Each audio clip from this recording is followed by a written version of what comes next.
un mot pour dire que c'est très intéressant de voir le contraste et la complémentarité entre les exposés de Jean-Claude Tarandeau et ceux de Vincent Bouygues, parce qu'on voit qu'on part d'un côté de l'observation d'un outil de production artistique qui reste inscrit dans une reproduction de pratiques sociales traditionnelles que finalement on tend avec le temps à préserver par tous les moyens et que les tentatives qui sont faites sont des tentatives à la limite structurelles par l'infrastructure pour tenter de sortir de cela, et dans lequel le geste artistique n'est à la limite, historiquement, c'est ce que disait Jean-Claude, qu'un moyen de créer d'autres réseaux sociaux, d'autres relations sociales à l'extérieur de la production artistique en tant que telle. Et tu soulignais que finalement les opéras avaient été conçus pour ça, quelque part, dans leur construction architecturale.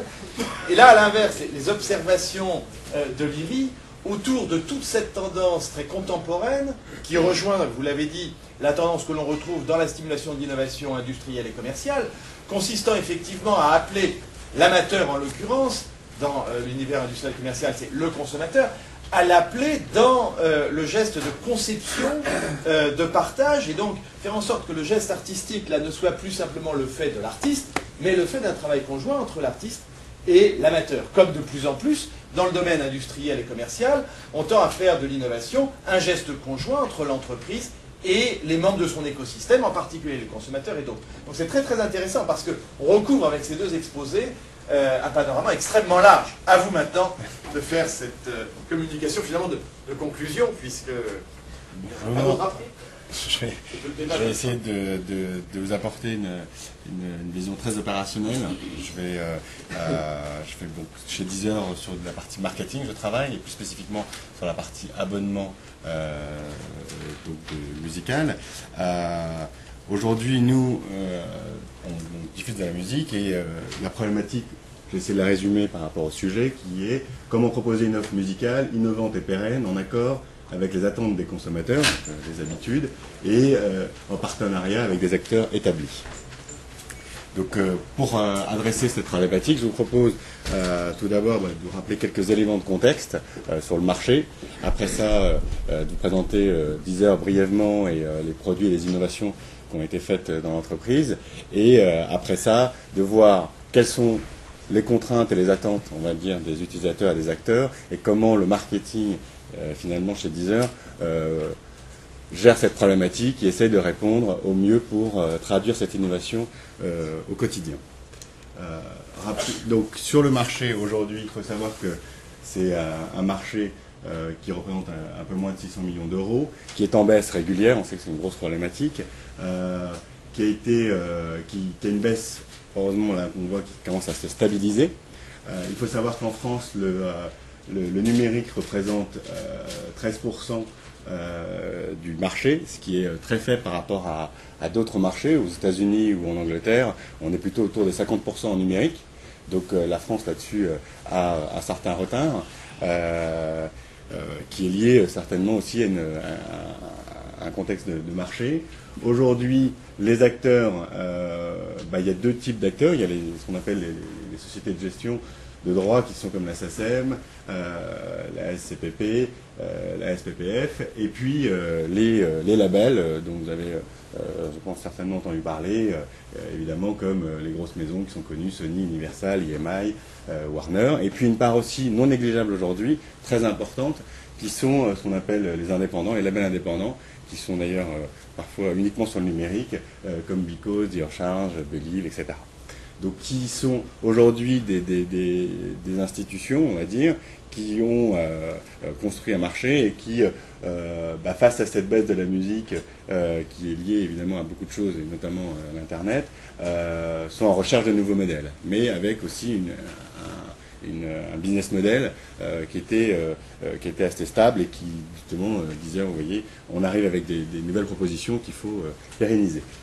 Les consommateurs, quant à eux, c'est vrai que nous, dans l'approche marketing, en regardant un peu les points, et ce qui rejoint un peu ce qu'on a abordé avant, ce qui était très intéressant dans ces habitudes de consommation, d'en voir qu'est-ce qui fait que on a un peu des traditions d'écoute. On voit qu'il y a des habitudes d'écoute qui sont autour du mode d'écoute, c'est-à-dire qu'on va écouter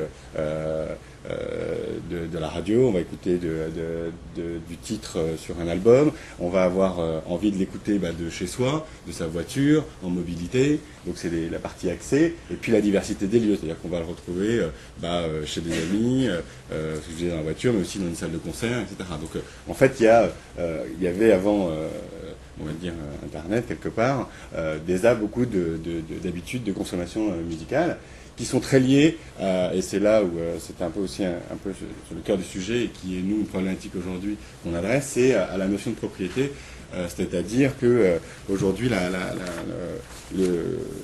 on doit, évidemment, il y a l'achat, la propriété quand on rachète les droits du titre, donc on l'obtient, mais il y a également le fait qu'il y a un peu une perception bizarre de dire je télécharge le titre, donc je le mets sur un support, ou j'achète le support, et ce fait d'avoir le support touche à une notion presque statutaire d'être propriétaire. On le sait bien, c'est tout le débat location-propriété.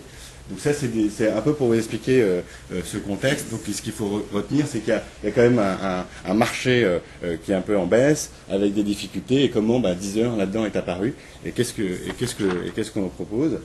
Donc en gros, Deezer, qu'est-ce que c'est? Je ne sais pas si combien de personnes connaissent la société Deezer aujourd'hui dans la salle, tout le monde. Non, donc il y a pas mal de gens qui ne connaissent pas, donc tant mieux, je vais essayer de l'expliquer, c'est justement le travail que l'on fait sur le marketing. En gros, Deezer, si je reprends un peu dans le thème, c'est une offre musicale qui propose des traditions de consommation de musique, mais aussi avec de l'innovation. Donc Deezer, en gros, il y a la tradition va être, sans rentrer dans ces schémas, la tradition va être de proposer les modes de consommation classiques de musique, comme de la radio, comme de la musique à la demande, comme on dit, de trouver un titre, de l'écouter, mais également des innovations. Et l'innovation, il y en a plusieurs chez Deezer. La partie, donc la première partie en haut, qui est le premier succès de Deezer, et puis la suite qui vient, qui est une offre d'abonnement. Il y a une première chose qui est l'accès en fait à Internet. Vous accédez à un site Internet sur lequel, en fait, nous, on a signé avec l'ensemble des majors et des ayants droit des accords pour promouvoir, en fait, et pour proposer plus de 6 millions de titres aujourd'hui sur le site disponible en accès, qui est financé par la publicité. Donc vous avez, en termes d'innovation, par exemple, le fait de streamer cette musique. Ça en soi, ça existait déjà sur Internet de pouvoir streamer, mais la force, c'est de pouvoir streamer la musique qu'on choisit. Donc c'était un système de ce qu'on appelle la musique à la demande, c'est-à-dire que vous pouvez, non pas par rapport à une radio où vous avez un flux, vous ne pouvez pas choisir ce que vous écoutez. Là, vous pouvez choisir, je dis, je veux ce titre-là, je veux l'écouter. Non seulement vous pouvez l'écouter, mais en plus de ça, vous pouvez le mettre dans une liste qui crée une playlist, vous faites vous-même votre sélection, et puis derrière ça, ces playlists, vous pouvez les partager pour en profiter avec les autres. Donc ça, c'est un modèle. Une autre, par exemple, innovation de Deezer, c'est ce qu'on appelle la smart radio, ce qui est très utilisé dans le monde anglo-saxon. Vous avez une radio qui va se lancer et qui va vous proposer des titres de musique en fonction de vos goûts. C'est-à-dire qui s'adapte à votre profil ou au type d'artiste que vous avez sélectionné. Il propose des artistes similaires et vous pouvez dire j'aime ou j'aime pas, et ainsi l'algorithme derrière propose d'autres musiques. Donc après ça, c'est pour la partie Deezer. Donc vous retrouvez donc ce que je disais, donc la musique par différents radios, musique à la demande. Évidemment, on parlait aussi d'éditorial, donc c'est tout ce qui va tourner autour de la musique, l'éditorial, promouvoir les artistes, retrouver sa fiche sur l'artiste, connaître qui il est, partager, et aussi avoir tout un aspect communautaire. Et une deuxième partie d'innovation sur laquelle aujourd'hui on travaille, qui a été la construction au départ aussi de Deezer, qui a été de dire en fait la proposition c'est l'innovation, c'est de proposer de la musique partout, sur n'importe quel disponible tout le temps, sur n'importe quel support. Donc ça veut dire en gros, on se dit aujourd'hui Internet, c'est vrai que ça permet de diffuser partout sur tout ce qui est connecté. De plus en plus d'outils aujourd'hui sont connectés. Quand on voit que maintenant les télévisions, les chaînes IFI, on va appeler ça les chaînes IP maintenant, même les autoradios, même les baladeurs, tout se connecte en permanence, donc on peut avoir accès à cette musique. Et pour répondre à vraiment l'idée de anytime, donc de tout le temps. Évidemment, comme le réseau aujourd'hui vous pouvez pas accéder au réseau internet via 3G, Wi-Fi ou par d'autres moyens tout le temps, et ben vous avez le fait de pouvoir télécharger de façon temporaire la musique qui permet d'accéder à ce véritable bénéfice, à cette véritable vision, de dire voilà, qui est en soi assez simple, mais qui est un vrai challenge. Vous allez le voir en fait. Parce qu'on doit répondre, pour promouvoir ça, on doit répondre à des attentes assez fortes et des habitudes assez fortes. Par exemple, technologiquement, c'est amusant, rien que se dire la qualité de diffusion, bah ça, on se dit, bah voilà, quand vous êtes habitué à écouter sur un CD ou sur un radio, vous avez quand même une qualité correcte d'écoute, et vous vous dites, bah, je voudrais vous attendez à avoir la même qualité si vous dites, vous proposez de la musique. Donc, ça veut dire un encodage pour nous qui soit suffisamment bien fait pour que la perception musicale à l'écoute soit bonne, qu'il n'y ait pas de coupure, alors qu'aujourd'hui, quand même, Deezer, c'est 8 millions d'utilisateurs, donc c'est quand même une grosse masse de gens qui viennent tous les jours se connecter. Il y a plus d'1,7 million qui viennent tous les jours se connecter. Donc vous imaginez l'architecture technique qu'il faut avoir pour proposer ça. L'idée de temps réel qui est assez amusante, c'est de dire bon ben voilà comment finalement je peux quand je clique avoir instantanément cette musique. C'est pareil, il faut aussi répondre à ça, parce que quand vous avez une habitude de consommation qui était de dire je veux avoir ma musique disponible quand je mets mon CD, tout de suite je l'écoute. Donc là c'est pareil, il faut que ça soit du temps réel. Et puis cette idée donc qui revient par rapport au précédemment de dire je vais avoir accès partout où que je sois donc sur n'importe quel support où j'étais habitué à retrouver de ma musique en fait. Et donc là pour nous c'est le défi qui est intéressant, c'est de se dire comment on va aller adresser tous ces supports musicaux. Après ça, culturel, ça c'est je m'appelais culturel, mais l'idée c'est, on est habitué quand on va dans un magasin, pour pas les citer, un Virgin ou un Fnac, de retrouver toute la musique qu'on veut, quoi. Donc on s'attend à ce que quand on va sur un site qui se prétend musical, évidemment, on retrouve toute la taille du catalogue. Donc là, c'est un gros travail qui est fait pour retrouver toute cette musique, qui est très vaste. Un point important, donc c'est cette accessibilité versus propriété. Donc ce que j'expliquais, le fait de posséder posséder les titres, alors que nous finalement nous ne permettons pas vis-à-vis de nos accords. En fait, on diffuse de la musique, donc on est légal. Donc en fait, les accords sont dans la diffusion, un peu comme une radio. Mais pour un client, c'est pour un consommateur, je parle très marketing, mais c'est vraiment une nouvelle approche que l'on doit expliquer, et c'est ce que je vais montrer un peu plus tard sur comment le marketing fait ça. Et puis on a à répondre aussi à ce que je disais, à toute la diversité, c'est-à-dire ce que c'était dit de dire quand on va sur de la musique, il faut avoir tous les modes d'écoute possibles, radio, smart radio, écoute à la demande, etc. Et économique. Donc économique, ce qui est important, c'est que aujourd'hui on a un nouveau modèle qui, évidemment, on achète des droits qu'il faut rémunérer, il faut financer évidemment le monde de la musique dans la façon dont nous on achète les catalogues. Donc aujourd'hui il y avait un marché qui était publicitaire, qui était un publicitaire sur internet, qui a un marché qui a une petite taille, qui permet un peu comme un média, on propose un contenu et puis on se rémunère donc sur la publicité. C'est un marché aujourd'hui qui est un modèle que Deezer qui marche bien, mais on a besoin d'un deuxième type de modèle pour pouvoir encore mieux répondre à nos problématiques de coûts fixes de droits, qui sont ce qu'on est en train de développer en ce moment, qui est sorti en novembre dernier, ce que je vous présentais avant, un abonnement qui permet de retrouver en fait son contenu sur d'autres supports que le web, et qui n'a pas de publicité à ce moment-là, qui a le multi-accès, et qui propose du téléchargement temporaire, mais dans un esprit de location. Donc c'est ces deux modèles. Je travaille plus particulièrement sur le deuxième, qui est celui de l'abonnement, et qui provoque en soi pas mal c'est là où il y a plus de travail, puisqu'on a ces problématiques de propriété, d'accessibilité, de compréhension de l'innovation, en fait, qui peut au départ avoir un vrai choc pour l'utilisateur.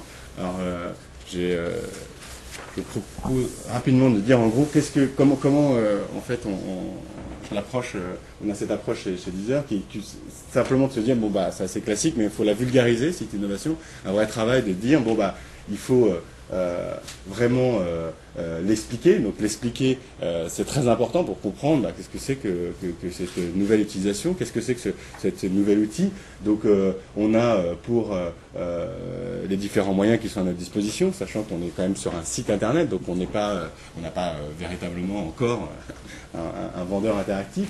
Mais voilà, on peut faire des choses comme des petites vidéos de présentation. On a qui vont permettre de comprendre le service. On a du texte évidemment qui est choisi avec soin, puisqu'on a pas beaucoup d'espace en soi.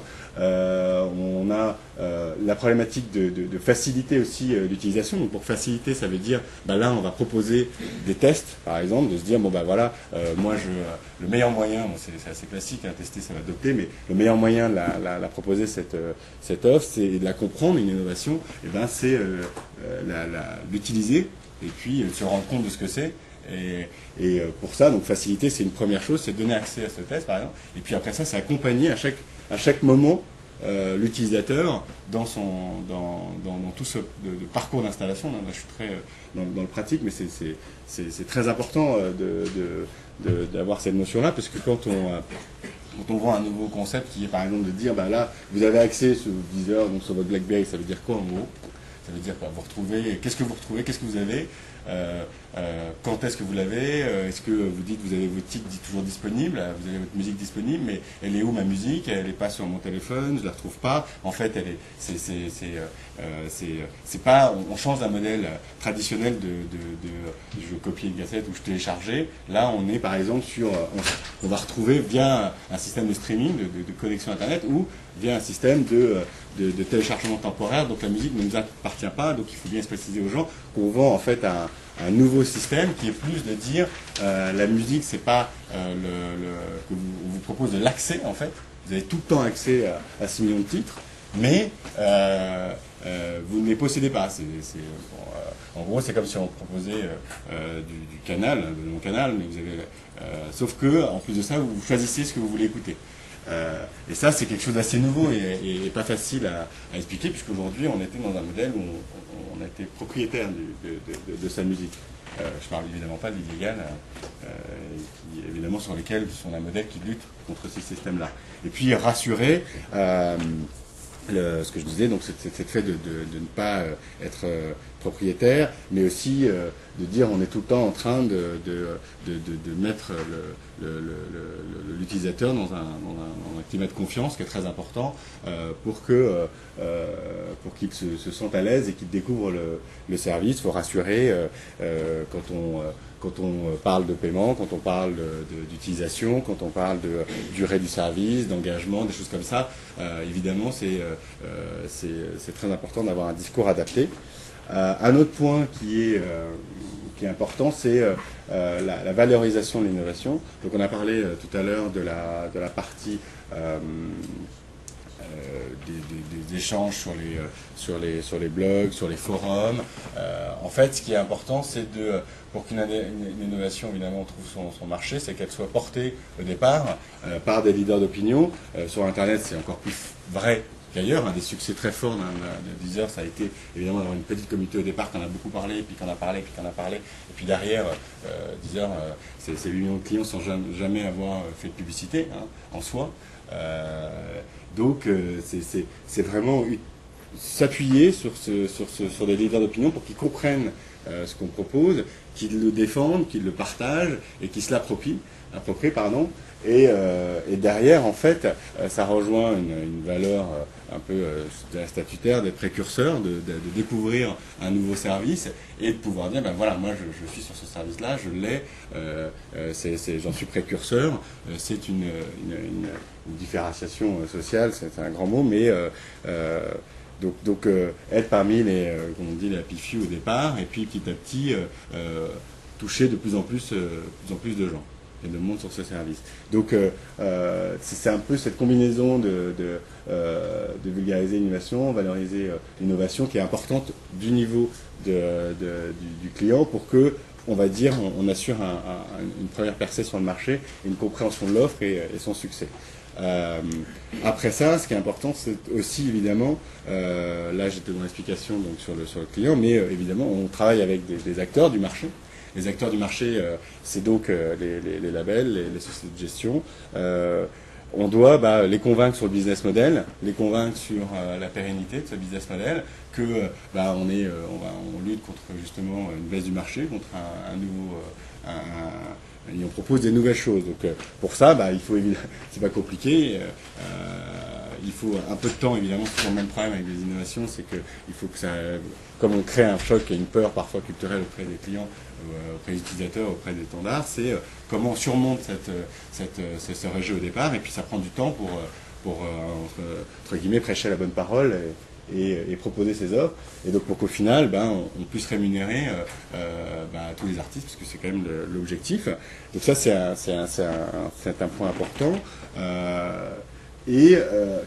on a tout en même temps, on a quand même un point qui est de dire que on reste sur notre cœur de métier, notre savoir-faire qui est de la musique, et donc c'est continuer aussi à la promouvoir pour que justement on passe dans une dynamique inverse d'aller proposer de la promotion, de la création de nouveaux artistes, et derrière évidemment plus de consommation, parce que vous l'avez vu au départ, c'est quand même un petit marché quand on y pense. 600 millions d'euros pour un marché musical, c'est pas grand chose, alors que c'est un des produits les plus utilisés. Je parle très marketing encore une fois, mais c'est quand même dingue. Moi je suis assez étonné, je venais d'autres marchés de la téléphonie ou de l'internet avant, qui sont des volumes de chiffre d'affaires qui n'ont rien à voir, et pourtant on est quand même là sur d'un très beau produit et qui est ultra demandé. Mais comment justement est-ce que le client le paye, s'approprie le service et l'utilise. Donc voilà, sur la promotion d'artistes, évidemment, on continue à faire ça en mettant en avant les artistes, en les promouvant, en étant aussi découvrir des nouveaux talents. Donc en fait, ce qui est assez amusant, et ce que je disais en pensant en écoutant les interventions précédentes, c'est qu'en fait, on est tout le temps dans une dynamique d'innovation, mais que ce qui va être en fait le succès de Deezer, ce qui est amusant, le pari sera gagné quand notre innovation deviendra une tradition, et que en fait finalement une habitude de conso, là on aura gagné, mais ça sera la première étape pour aller vers la suite, parce qu'il faudra continuer sans arrêt à innover, et c'est un marché pour ça qui innove sans arrêt. Donc c'est un peu la conclusion que je voulais dire, c'est que pour moi, en fait, finalement, on passe une étape en apportant cette innovation devienne complètement un usage commun, et donc après ça, il faudra se réinventer pour continuer, puisque c'est un marché très très dynamique quand on est sur le marché de l'Internet. Voilà. Merci.